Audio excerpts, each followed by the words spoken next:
You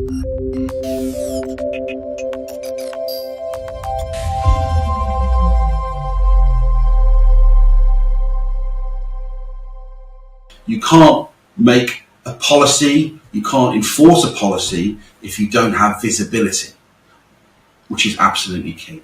Absolutely.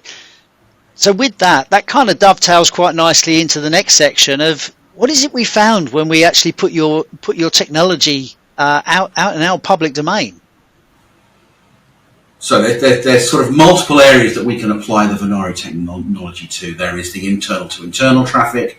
We can look at the managed encryption or PKI infrastructure that some companies have to ensure it's being used correctly, to understand if that should be expanded or not to include other components or constituent parts of the organization. We can also look at the outside of an organization. And in this study, we focused on the externally facing assets. Yeah. The assets which were reachable and queryable and connectable by anything.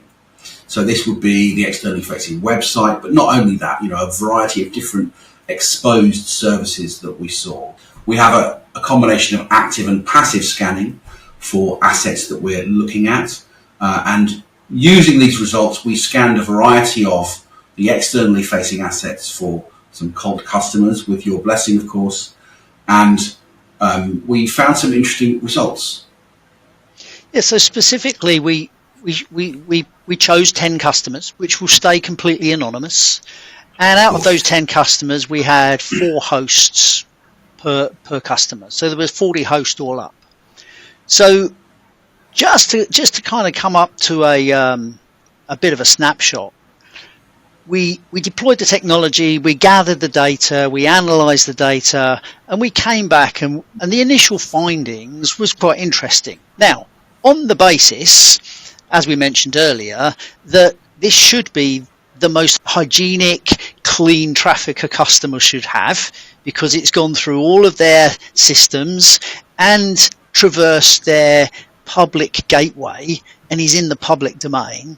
It was quite interesting to see that we've got a breakdown where we've got 21% of the hosts that are compliant with the Venari standard. So there's some good hygiene out there, and we'll talk, and I'll ask you some questions about what the Venari standard is a bit later on, compared to the other things that are out there, which is NIST, NCSC, and NIST 2 very specifically, the recent addition coming into the market to cover the carrier space.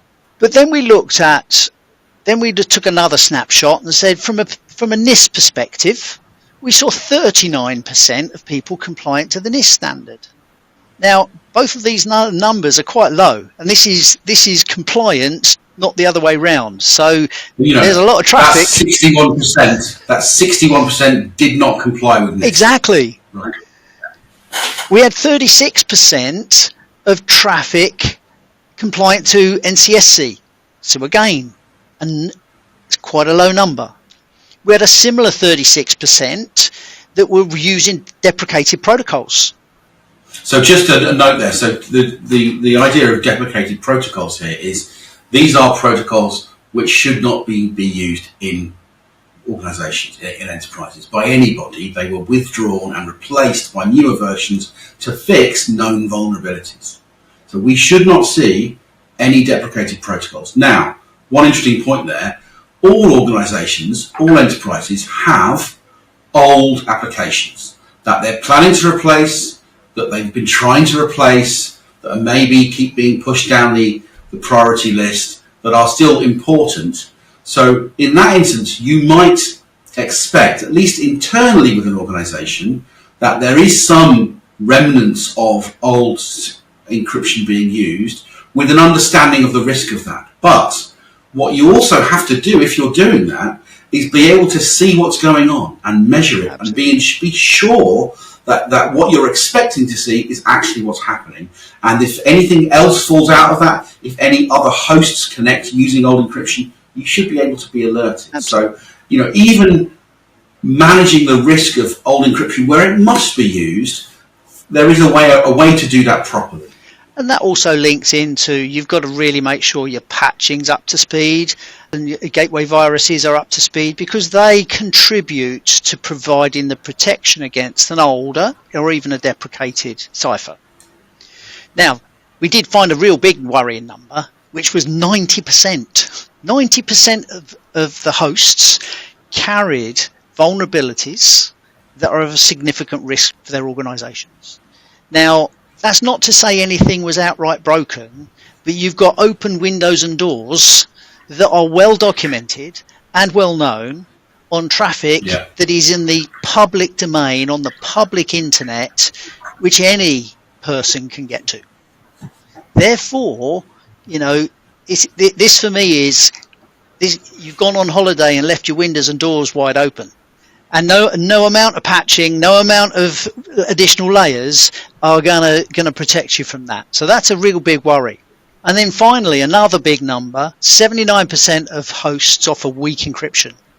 So the thing that most people probably don't properly understand is there is a choice when it comes to encryption, and the choice is negotiated from a pool of offerings, and the pool of offerings is set that by the standard, but it's also set by the configuration and the deployment. And the way TLS works is it negotiates between the client and the server. And as in most negotiations, by default, it ends up at the least common denominator rather than the highest common denominator, which it can be configured to do. But you can quite often set a policy and a configuration that says one thing, but the negotiation then ends up being something completely different. And therein lies a root cause for that last point, where people think they're safe, they're not actually safe at all. And in terms of the remedy for this, in terms of how one might fix this problem, there are configurations, there are things that you can do on the server side and on the client side to ensure that you're reaching the level that you need to reach for your internal regulatory requirement, be that formal external compliance or your internal standards, or even just the sort of best practice hygiene recommendations. There are things you can do. It's not rocket science, but it does require visibility to manage that kind of process. Absolutely. And mapping that back to the target market we started with, which was our capital markets and finance markets. These companies are regulated. They are governed. They by law have to protect the data that goes across their network, which belongs to their customers, potentially you or me. If they are found to be lacking, they are held accountable and responsible to a very significant level, especially now since GDPR came in. So, and one of the things that I really was very impressed with GDPR is the clear definition that ignorance is no longer an excuse. You can't stand up in court and say, I'm sorry, I didn't know, and not get fined.